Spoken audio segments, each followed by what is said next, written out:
Our falcons took flight and etched their answer across the skies, resulting in 7 of the Indian jets turned to scrap and dust.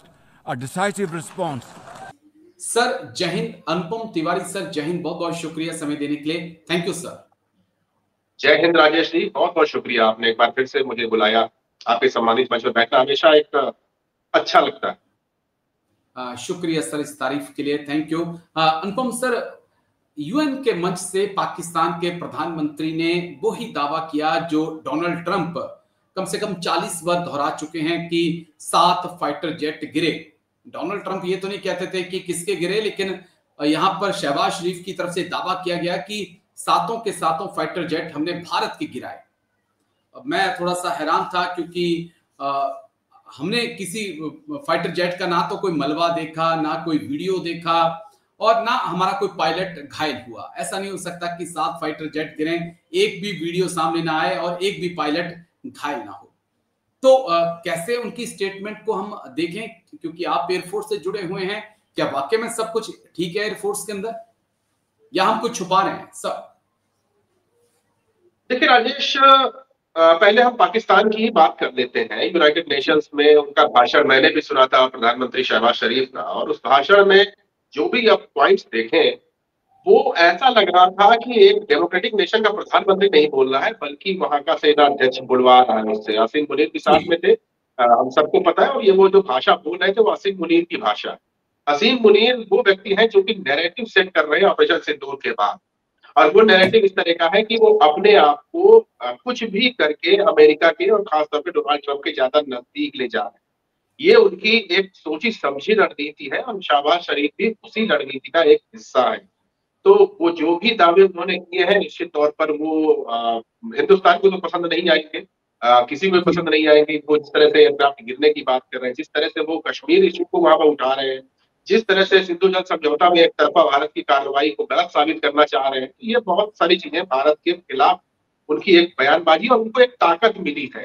ये बात तो हमको समझना पड़ेगा कि Donald Trump जिस तरह से भारत से नाराज हुए हैं ऑपरेशन सिंदूर के जस्ट बाद, और उस नाराजगी का सबब अगर हम देखें कि चाहे वो ट्रेड्स की बात हो, चाहे फिर सामरिक रिलेशंस की बात हो, हिंदुस्तान को पूरी तरह से दबाव में लाने की एक डोनाल्ड ट्रंप की योजना है। उसमें वो काफी हद तक सफल भी होते दिखाई दे रहे हैं। देखिए, जब मैं बात कह रहा हूँ कि वो सफल होते दिख रहे हैं तो मैं बड़ी गंभीरता से बात कह रहा हूँ। ऐसा नहीं है कि भारत के पास कोई ऑप्शंस नहीं थे, भारत के पास ऑप्शन थे, लेकिन हमने जो चुप्पी साध रखी है राजेश जी, ये डोनाल्ड ट्रंप को और बढ़ावा दे रही है, और बढ़ावा दे रही है, और इस चुप्पी का वो फायदा उठा रहे हैं। और सिर्फ अब डोनाल्ड ट्रंप नहीं बोल रहे हैं, वो शहबाज शरीफ से ही बुलवा रहे हैं, वासिम मुनीर से ही बुलवा रहे हैं। वो देखिए, राष्ट्रपति तुर्की के जो राष्ट्रपति एर्दोगान, उनसे भी कश्मीर इशू को बुलाया जा। तो ये भारत को कॉर्नर करने की एक सोची समझी रणनीति है। और ये 7 राफेल गिरे या 7 एयरक्राफ्ट गिरे, ये जो प्रोपेगेंडा है, ये जो नैरेटिव है, ये तो उसी दिन से ऑपरेशन सिंदूर के जस्ट बाद से ही पाकिस्तान ने शुरू कर दिया था। और हकीकत तो यही है, जैसा आपने कहा ना कि एयरफोर्स का एक भी एयरक्राफ्ट गिरा होता है, या फिर सीमा के उस पार या फिर सीमा के इस पार एक भी पायलट हमारा अगर घायल हुआ होता तो हम तक तो जानकारी आ ही जाती। अब ये हमारा सूचना तंत्र इतना मजबूत है कि वो कोई जानकारी आने ही नहीं दे रहा, तो बात अलग है। हालांकि हिंदुस्तान में संभव नहीं दिखाई देता है। हिंदुस्तान में एयरपोर्ट के अंदर कुछ प्रॉब्लम्स आएंगी तो कम से कम जो लोग उससे जुड़े रहे उनको कहीं ना कहीं पता चल जाएगा। तो मुझ तक तो ऐसी कोई जानकारी नहीं है, और ये पाकिस्तान का जो ये प्रोपेगेंडा है वो आज सही कल इसकी हवा निकलेगी, लेकिन हाँ, आज उसकी निकलनी चाहिए। अब हम वो नहीं कर रहे हैं, ये हमारी कमी है। हम उस प्रोपेगेंडा को भारत में एड्रेस कर रहे हैं जिसका कोई फायदा नहीं है। हम चुनावी रैलियों में प्रधानमंत्री जी, रक्षा मंत्री जी या विदेश मंत्री जी चुनावी रैलियों में बातें कर रहे हैं, टीवी पत्रकारों के सामने बातें कर रहे हैं, जो कि बिल्कुल गैर जरूरी है। आज के जमाने में ये नॉर्मल मीडिया चैनल्स के डिबेट्स मुझे नहीं लगता कोई देखता होगा। जो लोग देखते होंगे वो के सामने बात करने कोई फायदा नहीं है। ये अंतर्राष्ट्रीय मुद्दों पर अगर हम अपनी बात अंतर्राष्ट्रीय मंचों पर नहीं रखेंगे तो वहां पर हम कहीं ना कहीं पीछे हटते चले जाएंगे। और ये चीज मुझे थोड़ा परेशान कर रही है।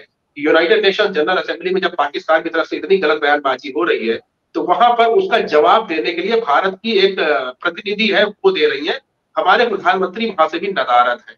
अब वो क्यों नदारद है, उसके पीछे कई सारे कारण तर्क दिए जा रहे हैं।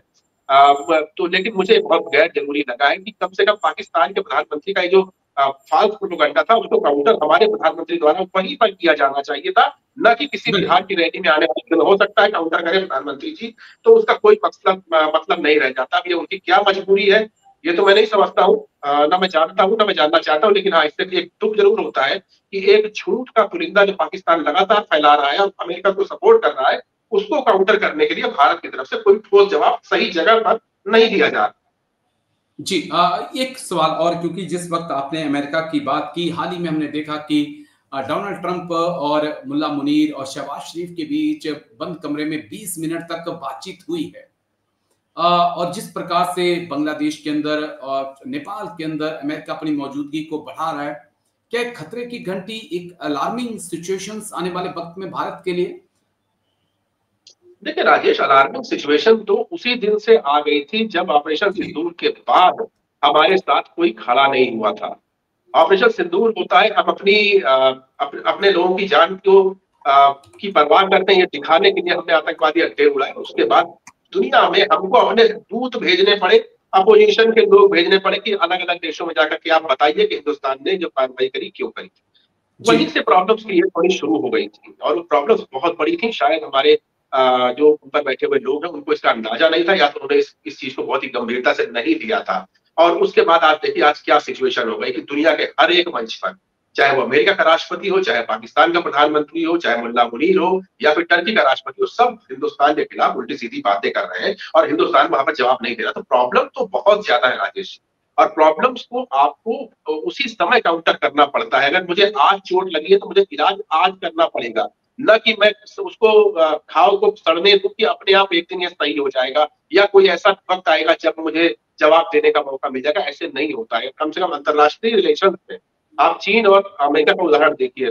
चीन के ऊपर टैरिफ लगाया गया, चीन ने तुरंत काउंटर टैरिफ लगाया, अगले ही दिन अमेरिका ठंडा पड़ गया, चीन भी ठंडा पड़ गया। उनके रिश्ते सामान्य रूस और अमेरिका के रिश्ते देखिए, रोज बयानबाजियां होती हैं, लेकिन पुतिन को जो करना है वो कर रहे हैं, अमेरिका को जो करना है वो कर रहे हैं। और वहां पर बलि का बकरा भारत को बनाया जा रहा है कि भारत तेल खरीद रहा है, इसलिए रूस ताकतवर हो रहा है। इस तरह के जो ये जो गढ़े जा रहे हैं ना, ये नमूने हैं, इन नमूनों को हमें जवाब देना चाहिए, और अगर नहीं देंगे तो हम ऐसे ही और फंसते चले जाए। जी, इसके लिए क्योंकि जिनको जवाब देना है वही यूएन नहीं जा रहे हैं, तो जवाब कौन देगा? ये एक बड़ा अहम सवाल भी है। लेकिन शुक्रिया, बहुत बहुत शुक्रिया अनुपम तिवारी सर, आप आए, दोनों ही मुद्दों पे आपने बात रखी। थैंक यू सर, जय हिंद, take care sir, thank you. Thank you. Act most decisively against any external aggression. Those words of mine proved true. I hope it didn't. But then that is destiny. When in May this year, my country confronted unprovoked aggression from our eastern front, the enemy came shrouded in arrogance. We sent them back in humiliation, delivering our bloody nose. Excellencies, India sought to extract political gains from a human tragedy by spurning my sincere offer of an independent international investigation into the Pahalgam incident. Instead, it attacked our cities and targeted our innocent civilians. When our territorial integrity and national security were violated, our response was in accordance with the right of self-defense under Article 51 of United Nations Charter. Our valiant armed forces, under the stellar leadership of Field Marshal Syed Asim Munir, mounted an operation of stunning professionalism, bravery, and acumen. Repulsing the enemy's attack under Air Chief Marshal Zahir Babar Sidhu, our falcons took flight and etched their answer across the skies, resulting in 7 of the Indian jets turned to scrap and dust. A decisive response.